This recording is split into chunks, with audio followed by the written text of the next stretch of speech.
இப்ப நீங்க குறிப்பிட்டதுல ஆ, தமிழகத்தில் இன்றைக்கு எங்களுடைய தலைவர் மாண்புமிகு முதல்வர் அண்ணன் தளபதி கூட்டிய இந்த கூட்டம் என்பது ஆ.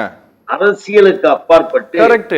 தமிழ்நாட்டு மக்களினுடைய நலனுக்காகவும் தமிழர்களுடைய உரிமைக்கு பாதுகாக்கவும் எதிர்காலத்திலே எல்லோரும் வளமாக நலமாக நாடாளுமன்றத்திலே குரல் கொடுக்கவும் கூட அழுத்தம் தருகின்ற அளவிற்கு அனைவரின் குரலாக இந்த கூட்டம். இந்த சரி. கூட்டத்துல 56 கட்சிகள் கலந்துகிட்டு இருக்கு. ஆ, சின்னதுல இருந்து பெரிய இயக்கங்கள் வரை.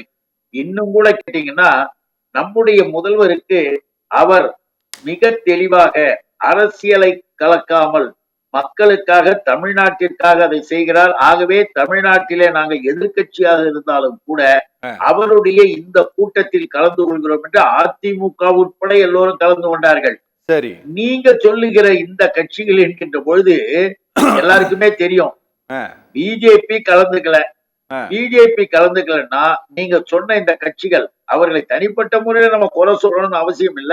புரியுது. அவங்கள மாதிரி ஒரு பிரம்மாண்டமான கட்சிகளை இந்த நாட்டிலேயே பார்க்க முடியாதுன்னு எனக்கு தெரியும். ஓகே. அவங்க நின்னுட்டாங்கன்னா அதோட சரி 200 தொகுதியும் அந்த 4 பேர் ஜெயிச்சிருவாங்கன்னு ஆ, தெரியும். ஒண்ணு நல்லா புரிஞ்சுக்கணும்.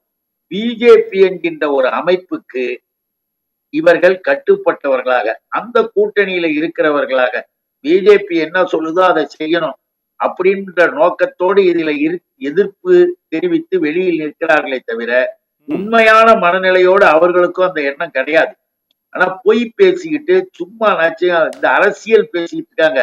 இது நாட்டு பிரச்சனையாக மாநிலத்தினுடைய பிரச்சனையாக பார்த்து வரதை விட்டுட்டு பிஜேபி அரசியலை வைத்துக் கொண்டு அரசியல் பேசுகிறார்கள் இந்த நபர்களும் என்கின்ற பொழுது நாம வருத்தம் அடைகிறோம். வேற ஒண்ணும் இல்ல.